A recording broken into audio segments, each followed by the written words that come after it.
call to me was that he had been diagnosed with bladder cancer. Now, for anybody, that's a terrifying diagnosis, but for Bill, it's like that times 10, because Bill is deathly afraid of going to the hospital. He just is in a panic if he has to go there. And his children are, being born, and he can barely go to the hospital and see his children being born. In fact, at one point, he tells the story of being in the hospital, and he's there, and he's perspiring, and he's sweating, and he's scared. It's like, I can't believe it. Because what he's really scared of is hospital equipment. Heat equipment, this pokey stuff and everything is bad. And there's a piece of equipment over there, and he's looking at it and goes, oh my God, how can they put that piece of equipment out where just anybody can see it? I'm going to throw up and pass out in that order. So he's sitting watching this little piece of equipment, and this gentleman walks into the room with a bandana around his head, and he walks over to this piece of very dangerous and frightening, scary hospital equipment, and he plugs it in. And he starts buffing the floor with it.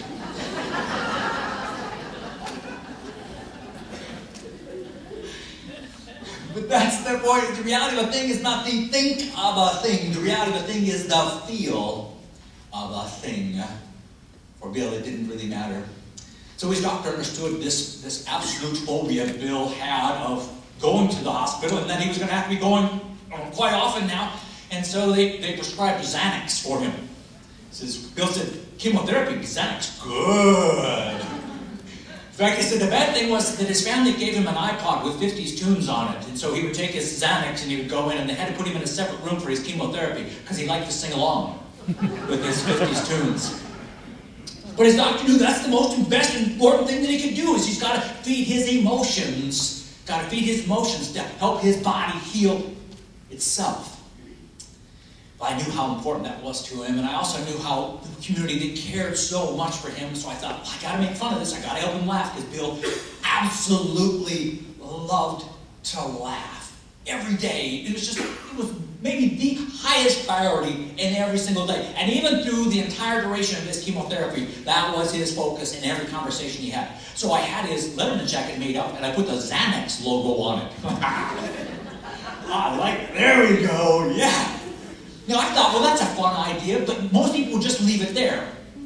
Bill did not leave it there. Bill had that picture made into business cards with that statement on the bottom, a proud sponsor of Xanax therapy. Hey, people, oh, that's just a silly, dumb thing to do. But think about this. What was happening is people were coming into the credit union. They care for Bill. They want to try to do something nice, and so they want to commiserate. Bill, I'm so sorry. Right? But is that feeding his positive emotions, or is that, right? So Bill said, I gotta change, I gotta take control of how I feel about what's going on, just like you do, in every day. You gotta figure out, how do I find a way to feel the way I want to feel? Because the way you feel, you think, the way you think makes you feel the way you feel.